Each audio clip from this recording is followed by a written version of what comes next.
Bueno, pues vamos a comenzar el servicio y les voy a pedir que inclinen su rostro nada más unos momentos para orar. Señor, te damos gracias y no nos bastaría la vida, Señor, para agradecer lo bueno que tú eres con nosotros, Señor. Gracias por ser nuestro Dios, gracias por ser nuestro amigo, Señor. Gracias por darnos tu palabra, Señor, que en todo momento nos conforta, en todo momento nos abraza y en todo momento, Señor, nos hace entender cuánto tú nos amas. Te pedimos que la palabra que hoy sea predicada, Señor, sea palabra que venga de tu corazón, que sea palabra de bendición y que sea, Señor, palabra que nos confronte y nos haga entender la verdad, Señor, la verdad de lo que tú quieres de nosotros. Gracias por todo. Amén y amén. Bueno, pues vamos a comenzar nuestro servicio y hoy el tema se llama Por la Fe. Mucho hablamos de fe, mucho hemos hablado de las cosas que como personas a veces pensamos que tenemos que hacer para ganar el favor de Dios. Muchas veces hemos confesado y hemos entendido que nosotros somos salvos no por obras, sino por gracia, por medio de la fe. Y que esa fe no viene de nosotros, sino que el mismo Espíritu Santo la pone en nosotros. Pero a veces en la vida cotidiana es muy difícil, ciertamente es muy difícil caminar en fe, porque pensamos que quizás nuestra fe no es suficiente o quizás nuestra fe no alcanza para poder tener las cosas que necesitamos tener. Vamos a comenzar leyendo Gálatas, la carta a los Gálatas, capítulo 3, versículo 2. A veces nos volvemos locos y nos empeñamos en querer hacer las cosas a nuestra manera. Hemos creído por la fe, pero de repente nos vuelve a ganar la carne, nos vuelve a ganar el sentimiento. ¿Ya lo tienen? Pablo está hablando a los Gálatas y en el versículo 2 les dice: esto solo quiero saber de ustedes. ¿Recibieron el Espíritu por las obras de la ley o por oír por fe? ¿Tan necios son? Habiendo comenzado por el Espíritu, ¿ahora van a acabar por la carne? ¿Tantas cosas han padecido en vano, si es que realmente fue en vano? Aquel pues que os suministre el Espíritu y hace maravillas entre ustedes, ¿lo hace por las obras de la ley o por el oír con fe? Estas palabras son fuertes porque ciertamente es una llamada de atención de Pablo hacia la iglesia de Galacia. ¿Por qué? Porque la iglesia estaba dejando o abandonando o retirándose del camino de la fe. Y estaban tratando de hacer obras, cómo estar contentos con Dios, cómo agradarle, cómo hacer que Dios escuche por medio de las obras. Y Pablo les dice: ¿qué les pasa a ustedes? ¿Qué les pasa? ¿Acaso ustedes recibieron el Espíritu? Y se fijan que Espíritu está con mayúscula, ¿verdad? ¿Acaso ustedes recibieron el Espíritu por sus obras? O sea, ¿en verdad creen que son tan buenos como para merecer tener con ustedes al Espíritu Santo? O sea, ¿en verdad piensan que es por sus obras? Son tan necios, tan tercos, tan tosudos, que habiendo comenzado por el Espíritu, quieren acabar por la carne. Cuando nosotros recibimos al Señor, no hemos hecho nada para recibirlo. Comenzamos por el Espíritu. lo primero que recibimos en nuestra vida y en nuestro ser es el Espíritu Santo de Dios.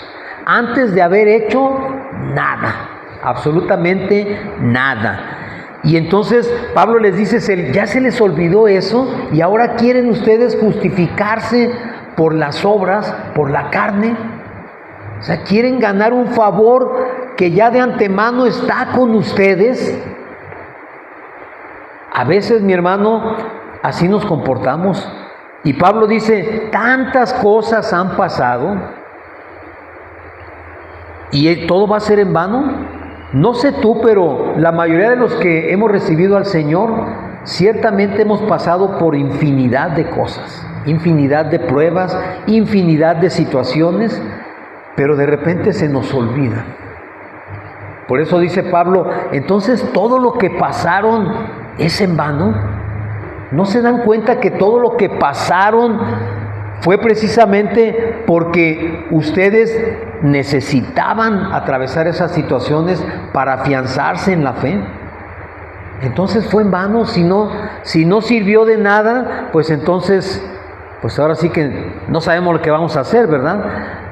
Dice entonces, aquel pues que les suministra el Espíritu y hace maravillas en ustedes, ¿lo hace por las obras de la ley o lo hace por el oír con fe? A veces pensamos que Dios actúa porque nos portamos bien y que si dejamos de hacerlo, Dios va a dejar de atendernos o de tratarnos bien. Y esto es algo muy natural en el ser humano, porque ciertamente a veces pasamos por situaciones difíciles y empezamos a pensar, ¿qué estoy haciendo mal? ¿Qué estamos haciendo mal? Señor, dime por favor en qué estoy equivocado. Pensando que con eso vamos a volver a tener el favor de Dios en nuestras vidas. Y esto nos sucede a todos. Dios nos habla clarísimo, pero se nos olvida que somos nosotros los que no hemos querido caminar conforme al propósito de Dios. A veces provocamos situaciones en nuestra vida por malas decisiones y luego queremos que Dios las arregle. Y si no las arregla, Señor, ¿qué estoy haciendo mal? Háblame por favor para volver al camino. Se nos olvida que el camino ya lo conocemos y se llama Jesucristo. Y no necesitamos nada más que volver a caminar por la senda que Jesús nos va marcando.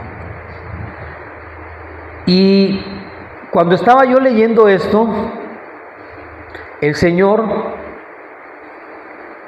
puso en mí acordarme o me hizo consciente de dos capítulos que hemos leído todos en la Biblia, de dos mujeres que las vamos a leer enseguida, pero también me llevó a Hebreos 11.1. ¿Tú conoces Hebreos 11.1? En Hebreos 11.1 se nos habla acerca de lo que es la fe. Y dice, es pues la fe la certeza de lo que se espera y la convicción de lo que no se ve. Y luego enseguida dice, porque por ella alcanzaron buen testimonio los antiguos. Es pues la fe la certeza de lo que se espera y la convicción de lo que no se ve. Lo hemos leído infinidad de veces. Pero luego entonces nos preguntamos, bueno, la certeza de lo que yo espero, pero ¿qué espero? ¿Qué quiero? ¿Qué necesito? Y a veces caminar en la fe es tan sencillo y a la vez tan complicado, porque nos falta eso, certeza. Nos dejamos llevar por los problemas, por las situaciones. Si la situación económica se está complicando, inmediatamente empezamos a patalear como si nos estuviésemos ahogando. ¿Por qué? Porque nos falta la certeza. La certeza de lo que nosotros esperamos y que sabemos, porque sí lo sabemos, que Dios lo puede hacer. Y no solamente puede, lo va a hacer, porque reiteradamente nos ha confirmado que Él lo está haciendo. Pero a nosotros en una situación determinada se nos olvida y nos volvemos a angustiar. Y no solamente por cuestiones económicas o materiales, sino por cualquier situación. Surge una enfermedad e inmediatamente nos angustiamos. Señor, por favor, Señor, perdón porque se me olvida que muchas veces tú ya me has sacado de situaciones difíciles. Yo debo tener la certeza de que, como lo hiciste otras veces, lo vas a volver a hacer. Y no por mí, sino porque tú eres fiel. Y tú no cambias, tú eres el mismo. Tú dices que me amas y yo debo creer que me amas. Debo tener esa certeza. Y aunque no vea las cosas que suceden, debo tener la seguridad y la convicción de que aquello que yo necesito va a suceder. Y esto me llevó, te digo, a recapacitar acerca de dos mujeres que tú las has escuchado y las has leído mucho en la Biblia. La viuda de Sarepta y la tsunamita. Sí las conoces, ¿verdad? Sí has escuchado acerca de ellas. La historia de la viuda de Sarepta viene en el primer libro de Reyes, capítulo 17.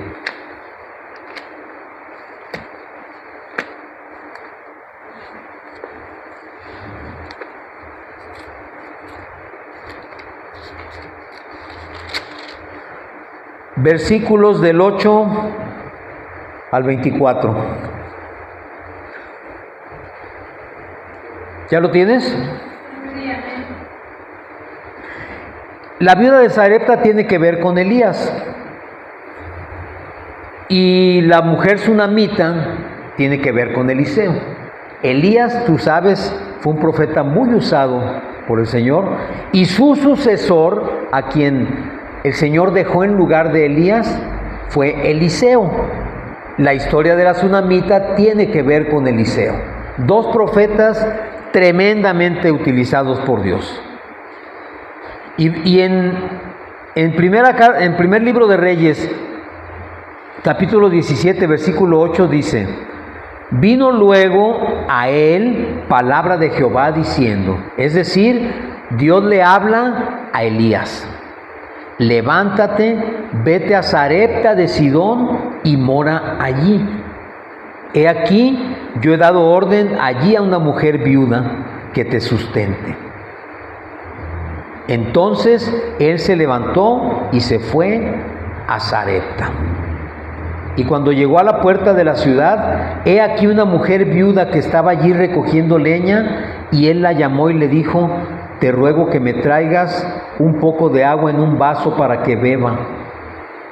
Y yendo ella para traérsela, él la volvió a llamar y le dijo: te ruego que me traigas también un bocado de pan en tu mano. Dice la palabra que Elías recibió esa palabra del Señor y enseguida, ¿qué hizo? Se fue, porque el Señor le dijo: vete a Sarepta de Sidón. Y allí vas a encontrar una viuda que te va a sustentar. Y Elías se levantó y fue a Sarepta, creyendo en lo que Dios le estaba diciendo. Y tanto creyó que llegó ahí, dice la palabra, y vio a una viuda recogiendo leña, y la llamó y le dijo: tráeme algo para que beba porque tengo sed. Y dice la palabra que la viuda fue enseguida a traerle agua. Pero cuando iba en camino le dijo: ¡hey, a ver, espérate! No nada más tengo sed, también tengo hambre. Así que prepárame algo para que yo coma. Aquí es donde comienza lo interesante de esto. Porque entonces dice que ella respondió en el versículo 12, dice: vive Jehová tu Dios, que no tengo pan cocido. Solamente un puñado de harina tengo en la tinaja y un poco de aceite en una vasija, y ahora recogía 2 leños para entrar y prepararlo para mí y para mi hijo, para que lo comamos y nos dejemos morir. En ese tiempo había una hambruna tremenda, no había llovido, no había cosechas, no había comida, y la viuda se estaba preparando con su última porción de harina, que dice aquí, para preparar una torta, comer ella y su hijo y dejarse morir, porque ya no había nada más. No había nada. Imagínate, ponte tú en esa situación, porque seguramente nos ha pasado muchas veces. A veces nos va tan mal o está la situación tan mal que sinceramente no tenemos dinero o no tenemos comida o no tenemos a qué recurrir. Imagínate que llega alguien y te dice, oye, espérate, dame algo de comer, ¿no? Tengo hambre. Y tú le dices, no, espérate, si lo único que tengo es esta donita que me voy a comer. Pues dámela a mí. Porque Elías todavía se ve, si tú lo quieres ver de esa manera, un poco exigente, porque dice, no, espérate, de eso que tienes, prepárame una torta y ponla debajo de las brasas.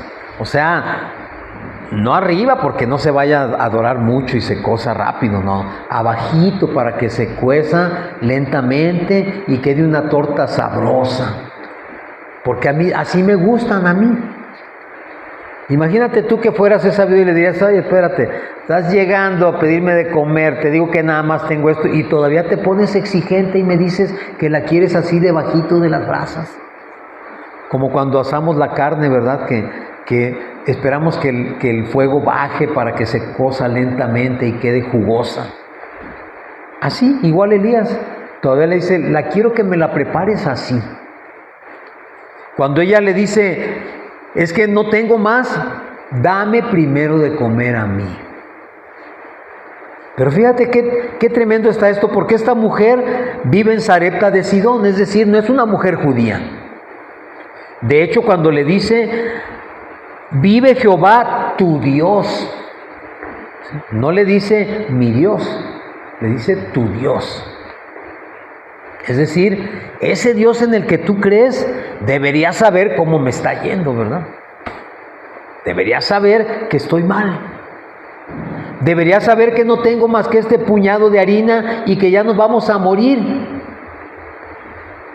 Y entonces Elías le contesta, no tengas miedo, ve, haz como has dicho, pero hazme a mí primero de ello una pequeña torta cocida debajo de la ceniza y tráemela. Y después harás para ti y para tu hijo. Imagínate, yo imagino que la viuda volteó y le dijo, pues, ¿qué parte de no tengo más que un puñito de harina no entendiste? Tengo un puño nada más, es todo lo que tengo. Y le dice él, porque Jehová, Dios de Israel, o sea, ella le dijo, tu Dios, él le dijo, Dios de Israel, ha dicho así, la harina de la tinaja no escaseará, ni el aceite de la vasija disminuirá hasta el día en que Jehová haga llover sobre la faz de la tierra.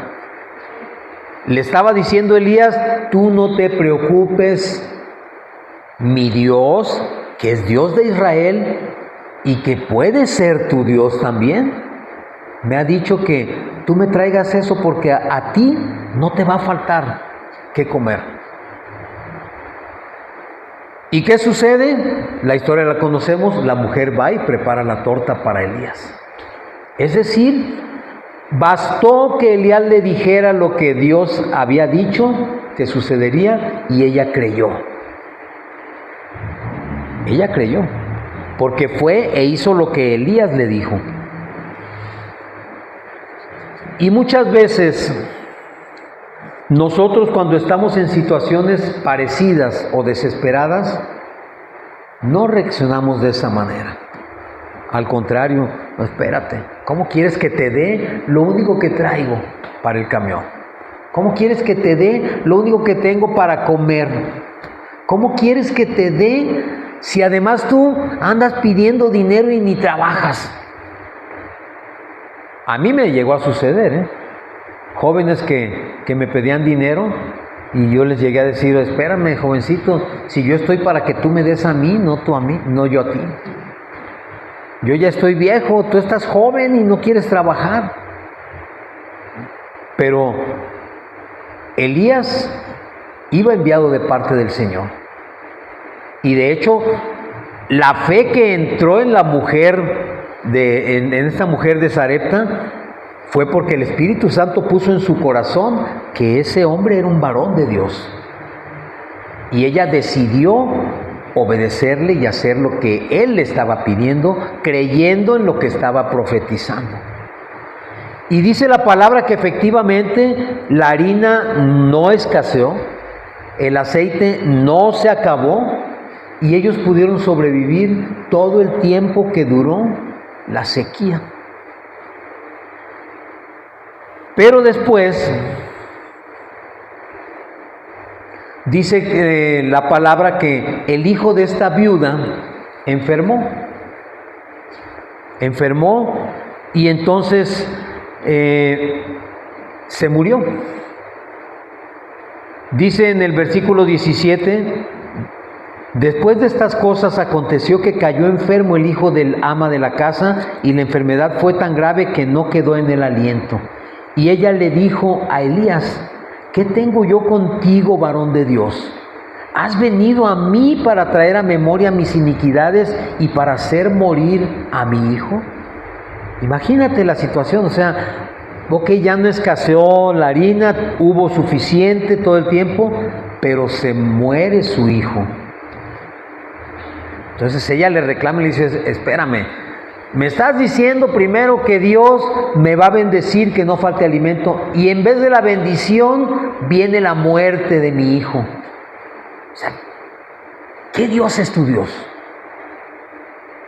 Yo estoy seguro que eso se preguntaba ella, ¿qué clase de Dios es este que me da de comer pero ya me quitó a mi hijo? Y entonces, dice, él le dijo, dame acá tu hijo. Entonces él lo tomó en su regazo y lo llevó al aposento donde él estaba y lo puso sobre su cama y clamando a Jehová Dios, dijo, Dios mío, aún a la viuda en cuya casa estoy hospedado, ¿has afligido haciéndole morir a su hijo? Y se tendió sobre el niño 3 veces y clamó a Jehová y dijo, Jehová Dios mío, te ruego que hagas volver el alma de este niño a él. Y Jehová oyó la voz de Elías y el alma del niño volvió a él y revivió. Tomando luego Elías al niño, lo trajo del aposento a la casa y lo dio a su madre y le dijo Elías, mira, tu hijo vive. Entonces la mujer dijo a Elías, ahora conozco que tú eres varón de Dios y que la palabra de Jehová es verdad en tu boca. Yo no sé cómo hubiéramos nosotros reaccionado ante esa situación, pero a veces con mucho menos que eso nos atrevemos a reclamarle a Dios. A ver, Señor, tú dijiste que todo iba a estar bien. Ok, no me ha faltado qué comer, pero mi hijo lo perdí.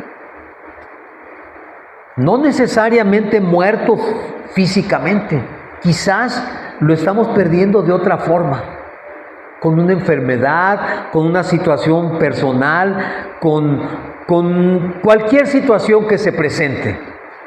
Y sentimos que entonces Dios es injusto porque nos da algunas cosas, pero nos está quitando lo que más amamos.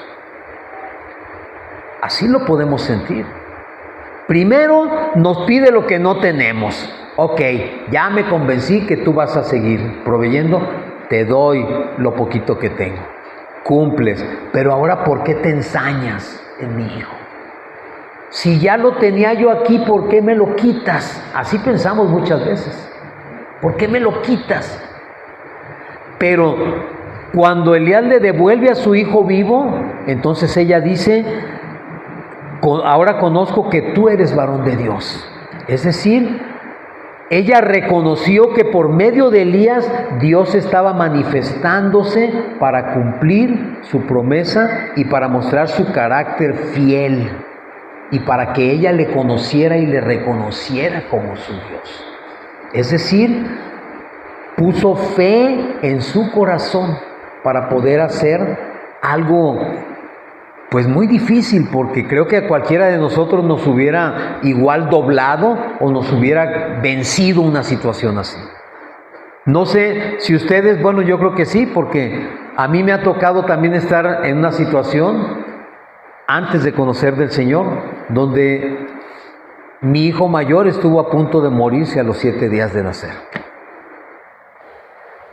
Y cuando eso pasó, yo decía, pues, ¿qué pasa? O sea, ¿por qué? Si lo acabas de traer, ¿por qué te lo quieres llevar? Yo no conocía del Señor, te lo repito. Hoy que conozco del Señor, no sé de todas maneras cómo hubiera yo actuado o reaccionado ante la misma situación.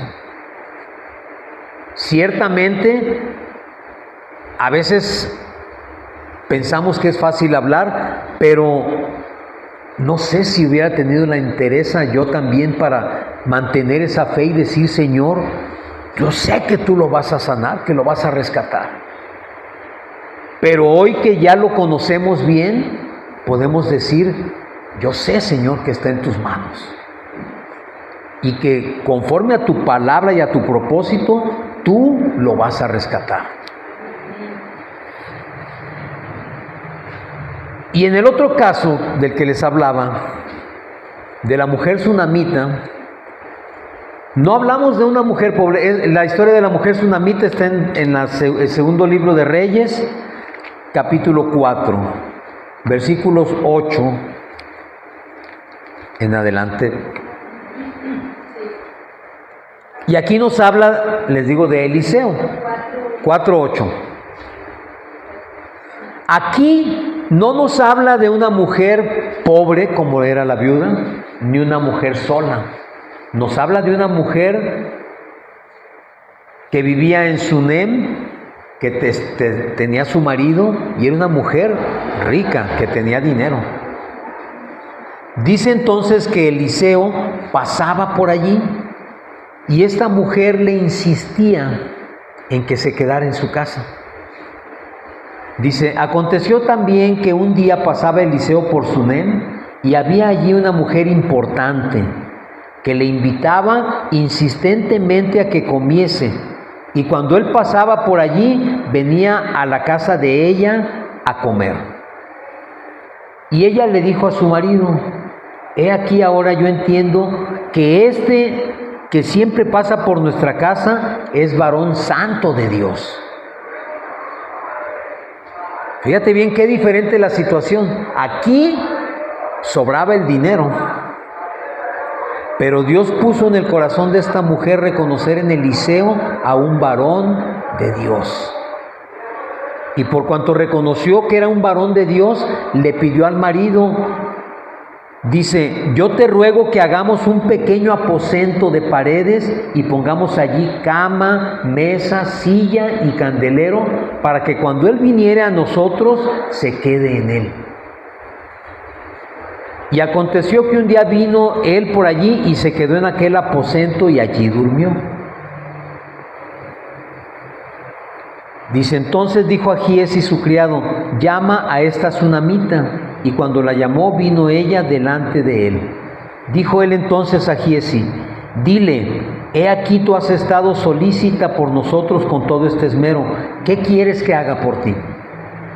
¿Necesitas que hable por ti al rey o al general del ejército? Y ella respondió, yo habito en medio de mi pueblo. Y él dijo, ¿qué pues haremos por ella? Y Giezi respondió, he aquí que ella no tiene hijo y su marido es viejo. Fíjense bien, Eliseo no sabía cómo pagar el favor de esta mujer, ¿sí? No sabía, no tenía idea. ¿Qué haremos por ella? A ver, le habla a su ayudante, oye, ¿tú qué ves que podemos hacer? La mujer le dice, no, yo no necesito nada, o sea, dinero tengo. ¿Quieres que hable al rey por ti? No. ¿Al general del ejército? No, o sea, no necesito nada. Una mujer que no necesitaba, entre comillas, nada. Pero entonces, cuando Giezi le dice, ella no tiene hijos y su marido es viejo, Así como que dijo Eliseo, pues ahí está. Vamos a orar por ella para que Dios le dé un hijo. Y fíjense la respuesta de ella. Dice entonces en el versículo 15, llámala, y él la llamó y ella se paró a la puerta. Y él le dijo, el año que viene por este tiempo abrazarás un hijo. Y ella dijo, no, Señor mío, varón de Dios, no hagas burla de tu sierva. Es decir, a ver, Eliseo, por favor, quizás no dice qué edad tenía la mujer, pero sí dice que el marido era viejo. Entonces ha de haber dicho, no, espérate, Eliseo, pues ¿de dónde? Si mi marido ya no se hace con él.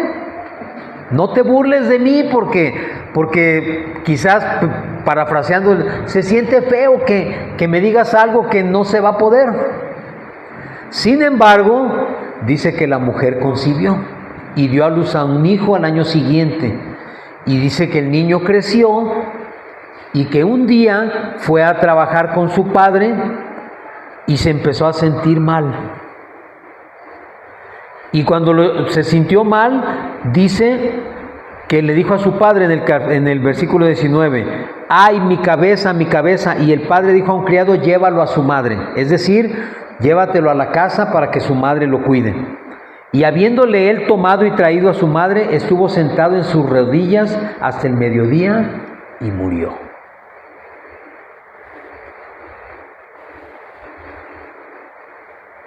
Ella entonces subió y lo puso sobre la cama del varón de Dios y cerrando la puerta se salió. Todo esto que estamos leyendo va a tener algo especial, permíteme seguir.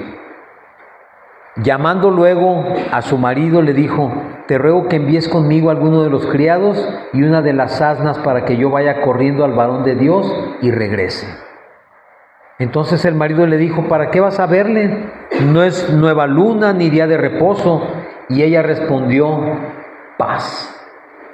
Es decir, no voy a verlo para ninguna otra cosa, sino necesito paz. Y si ella reconoció que él era varón de Dios, entonces dijo, él me puede ayudar a tener paz. Dice, leímos anteriormente que ella lo puso sobre la cama donde dormía Eliseo. Es decir, el niño murió, lo puso allí y dijo, voy a ir a buscar a este hombre porque necesito paz. Siendo varón de Dios, él me puede ayudar.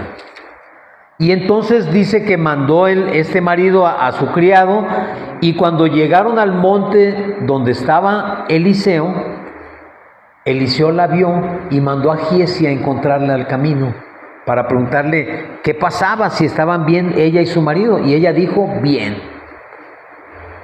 En el versículo 27 dice, luego que llegó a donde estaba el varón de Dios en el monte, se asió a sus pies y se acercó Giezi para quitarla. Pero el varón de Dios le dijo, déjala, porque su alma está en amargura. Y Jehová me ha encubierto el motivo y no me lo ha revelado. Y ella dijo, pedí yo hijo a mi Señor. ¿No dije yo que no te burlases de mí? Entonces dijo él a Giezi, ciñe tus lomos y toma mi báculo en tu mano y ve. Si alguno te encontrase, no lo saludes, y si alguno te saludare, no le respondas, y pondrás mi báculo sobre el rostro del niño. Fíjense bien cómo es diferente esta historia. A ella Dios le dio lo que no pidió. Dios conocía su necesidad y le dijo, te voy a dar un hijo. A ella, Eliseo no le pidió nada. Dios no le pidió nada. ¿Por qué? Porque Dios no necesitaba en absoluto del dinero de esta mujer. Pero puso en su corazón la capacidad de poder ella dar de corazón lo que ella sentía que necesitaba ese varón para llegar y poder hacer el trabajo que Dios le había encomendado. Es decir, ella aportaba. ¿Qué aportaba? Lo que tenía, dinero. Pero Dios no se lo pidió. Puso en su corazón el querer y el hacer para que ella ofrendara de esa manera. Que fuera de su corazón que saliera. Y entonces le dio algo que ella no le pidió, pero que Dios sabe que anhelaba en su corazón, tener un hijo. El problema fue cuando ese hijo muere, porque entonces dice, nuevamente, Señor, ¿qué pasó? O sea, yo no te lo pedí, tú me lo diste y ahora me lo quitas. ¿De qué se trata? ¿De qué se trata? Cuando mandó a su siervo Giezi, dice entonces que ellos se fueron detrás de él y llegaron, y entonces Giezi puso el báculo sobre el rostro del niño, pero el niño seguía muerto. Y le dice a Eliseo, el niño no despierta. Y venido en el versículo 32, y venido Eliseo a la casa, he aquí que el niño estaba muerto tendido sobre su cama. Entonces, entrando él, cerró la puerta tras ambos y oró a Jehová. Después subió y se tendió sobre el niño, poniendo su boca sobre la boca de él, y sus ojos sobre sus ojos, y sus manos sobre las manos suyas. Así se tendió sobre él, y el cuerpo del niño entró en calor. Volviéndose luego, se paseó por la casa a una y otra parte, y después subió y se tendió sobre él nuevamente, y el niño estornudó 7 veces y abrió los ojos. Entonces llamó él a Giezi y le dijo, llama a esta tsunamita, y él la llamó, y entrando él le dijo, toma a tu hijo. Y así que ella entró, se echó a sus pies y se inclinó a tierra, y después tomó a su hijo y salió. Aquí vemos, como te dije desde un principio, 2 historias diferentes, con 2 profetas diferentes, con 2 mujeres en diferentes situaciones, una en escasez, la otra en abundancia, ambas con un hijo, y Dios permitiendo que los hijos murieran. ¿Para qué? Para que ellas dejaran de poner la atención en lo que habían recibido de parte de Dios y tuvieran que voltear a ver a Dios. Cuando tú y yo muchas veces estamos en situaciones difíciles, no es que Dios quiera hacernos un mal. Él quiere que tú quites tu atención de lo que para ti es importante. En el caso de la viuda, su hijo era su mayor preocupación, porque recuerda que dijo, vamos a comer esto y nos vamos a dejar morir. Es decir, los 2 nos vamos a ir, yo no quiero dejar a mi hijo, ni él me va a dejar a mí, nos vamos a morir juntos. Toda la atención, todo el amor, todo el cuidado, todo lo que ella tenía era su hijo. Al menos así lo veía ella. Pero Dios quería que ella en un momento dado le entregara eso en lo que ella tenía puesto su confianza. En el caso de la mujer tsunamita, ella ciertamente no carecía de cosas económicas, pero cuando tuvo a su hijo, ¿qué sucedió? Lo mismo. Toda su atención, todo su amor, toda su necesidad fue sobre el hijo. Por eso tuvo el Señor que hacer esto también, para que ella buscara de Dios. En ambos casos habla de un aposento. El aposento donde llevan al niño de la viuda, y el aposento que construyó la tsunamita para que Eliseo durmiera allí.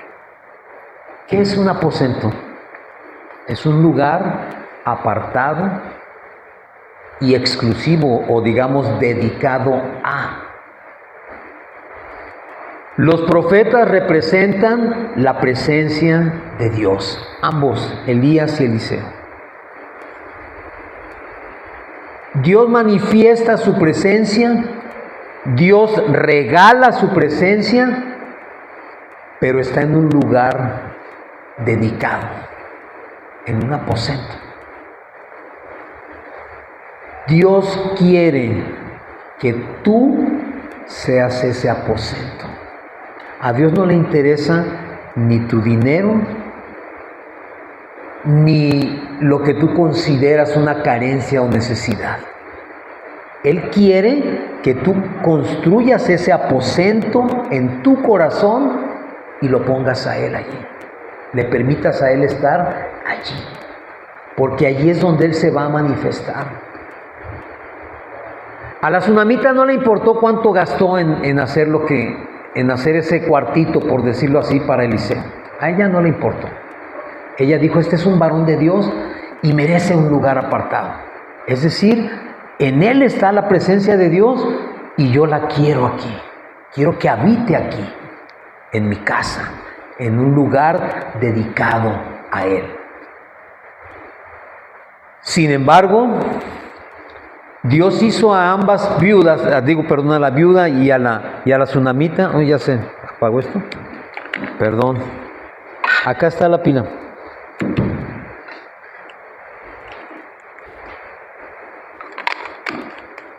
Creo que era la otra. Bueno, sí, ok.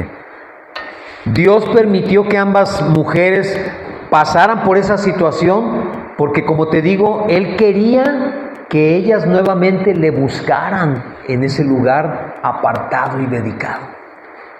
Que recordaran lo que inicialmente había hecho por ellas. Por la viuda, darle sustento. Por la tsunamita, darle un hijo. Si Dios lo hizo, lo puede hacer. Lo puede hacer otra vez. Si Dios hizo un milagro, lo puede hacer otra vez. ¿Cuántas veces tú y yo hemos pensado que el milagro que recibimos, que disfrutamos, que vivimos, ya no va a poder suceder otra vez? ¿Cuántas veces nos hemos visto tú y yo derrotados pensando que ya no hay más que hacer? Quizás Dios nos hizo un milagro, quizás Dios nos hizo o nos concedió un favor o nos resolvió una necesidad y pensamos que fue el único boleto quizás que teníamos para que Él se hiciera presente y nos manifestara su cuidado, su fidelidad y su amor. ¿Cuántas veces lo has pensado? A veces se nos olvida que Dios es el hacedor de milagros y nos quedamos con el milagro. Pero se nos olvida quién hizo el milagro. Y se nos olvida que el que hizo ese milagro lo puede volver a hacer cuantas veces Él quiera.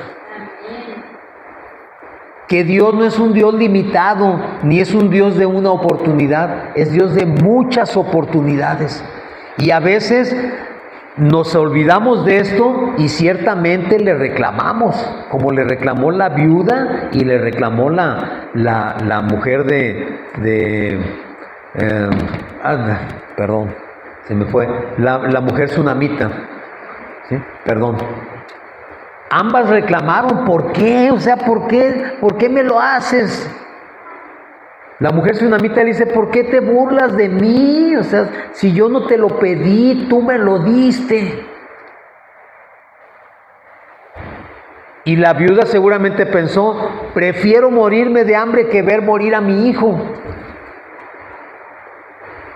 Pero ambas tuvieron, por medio de los profetas de Elías y de Eliseo, tuvieron la oportunidad de ver y darse cuenta que Dios es un Dios de todo el tiempo.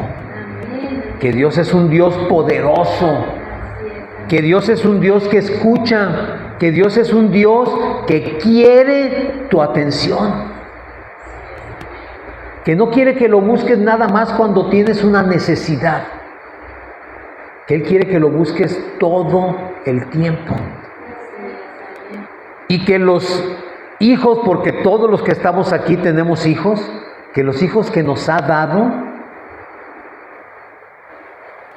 aunque se escuche fuerte, si Él quisiera, Él nos los dio y Él los puede tomar. Pero si yo lo pongo en sus manos, así como hicieron las dos mujeres, llamaron a Elías una y a Eliseo la otra, ¿para qué? Para que Dios los sanara, para que Dios los resucitara. A veces es necesario que Dios nos entregue a nuestros hijos resucitados. ¿Y qué significa resucitados? Es duro como padre ver a un hijo enfermo, ver a un hijo perdido, ver a un hijo que no está bien. Lo sufrimos como padres, pero se nos olvida que ese hijo espiritualmente puede morir y resucitar si Dios lo hace. Aún físicamente lo puede hacer, pero nosotros como padres nos duele y no queremos soltar. Y decimos, Señor, no te lo lleves. En vez de decir, Señor, si te lo llevas, resucítalo.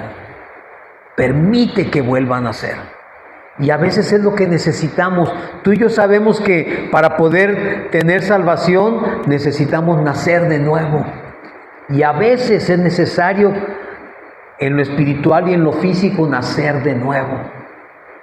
Es necesario en lo personal o a las personas que amamos que les sucedan quizás cosas que a nosotros no nos gustan, no nos agradan, pero que son necesarias para que Dios trabaje con ellos. Y tú y yo no debemos olvidar que esa fe que Dios puso en nosotros para creer en su palabra es la fe que nos tiene que sostener para entender o cuando menos aceptar la voluntad de Dios.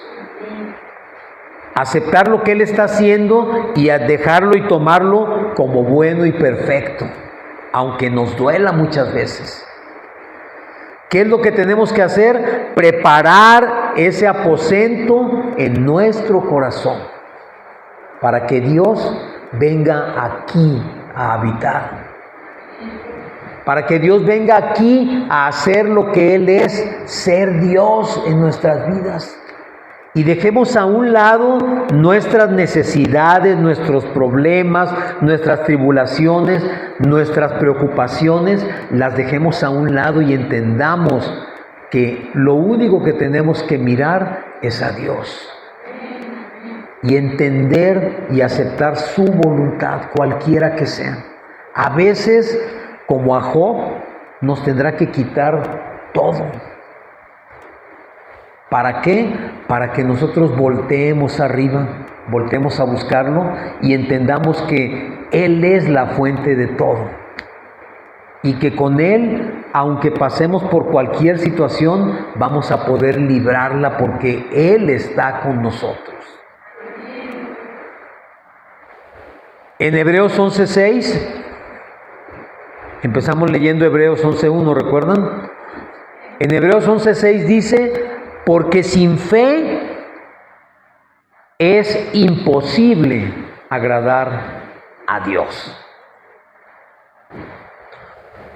No va a ser por obras, no es por méritos, no es por lo que yo haga, no es por lo que yo crea, no es por lo que yo intente, es por fe que nosotros vamos a agradar a Dios. Y si agradamos a Dios, dice también la palabra que el que busca a Dios tiene que creer que le hay y que es galardonador de quienes lo buscan. Entonces, ¿qué es lo que tengo que hacer yo para conseguir o para obtener el favor de Dios? En obra nada, en fe todo. Yo tengo que creer en Dios, tengo que confiar en Él, tengo que entender que sus caminos y su voluntad es perfecta. Y si no entiendo lo que está pasando, debo hacer lo que hizo la mujer sunamita, doblar mis rodillas y entregarme a Él, creyendo que Él va a hacer lo correcto, con toda nuestra fe puesta en Dios, con toda nuestra fe puesta en Jesucristo, porque tú y yo tenemos una ventaja sobre todos los héroes de la fe de los que habla la carta a los Hebreos, que todos fueron justificados por la fe, pero dice también que ninguno de ellos vio lo que esperaba ver, ninguno de ellos vio a Jesucristo, que es el máximo galardón. No lo vieron. murieron o durmieron esperando en Él, creyendo en el Mesías que vendría. Pero ¿sabes qué? Tú y yo tenemos algo mucho más grande todavía, porque tú y yo sabemos que Jesucristo ya vino, que Jesucristo ya cumplió la ley, que Jesucristo fue a la cruz por ti y por mí, que Jesucristo nos ha justificado con su sangre. Tenemos esa ventaja sobre todos los héroes de la ley, de la fe, sobre todos los héroes de la fe. Todos ellos durmieron esperando en una esperanza. Tú y yo tenemos esa esperanza viva. De manera que si algo está pasando en tu vida en este momento, yo te digo, no te rindas en tu fe. No entregues tu fe. Manténla, cree, consérvala, porque esa fe es la que va a producir el milagro que estás esperando. Por grande, por imposible, por difícil que parezca, debes tener la certeza de lo que va a suceder. Y debes estar convencido de que Dios puede hacer cualquier cosa. Porque dice la palabra, nada hay imposible para Dios. ¿Puedes ponerte de pie, por favor? Vamos a terminar haciendo una oración. Señor, en el nombre de Jesucristo, esta noche estamos declarando, Señor, que nosotros hemos creído en ti, en un Dios vivo, en un Dios poderoso, en un Dios misericordioso, en un Dios que nos ama, en un Dios que ha prometido llevarnos hasta el fin, en un Dios que ha prometido no solamente que vamos a estar bien aún en las tempestades y en las contrariedades, porque tú dices, Señor, que siempre vamos a tener esas dificultades, pero que nosotros debemos tener fe y confiar, porque tú has prometido estar con nosotros hasta el fin del mundo, Señor. Danos esa fe que necesitamos, Señor. Refuerza esa fe en nuestros corazones y que nuestros corazones, Señor, sean el aposento donde tú habites. Ese aposento que tú buscas, Señor, y que no consiste en cosas materiales, sino en un corazón dispuesto, Señor, a recibirte, a aceptarte y a creer en ti. Hoy declaramos, Señor, que nuestra fe está fincada sobre la roca que es Jesucristo. Que nuestra fe no es vana y que nuestra fe es viva, porque Cristo vive por los siglos de los siglos. Amén y amén, Señor.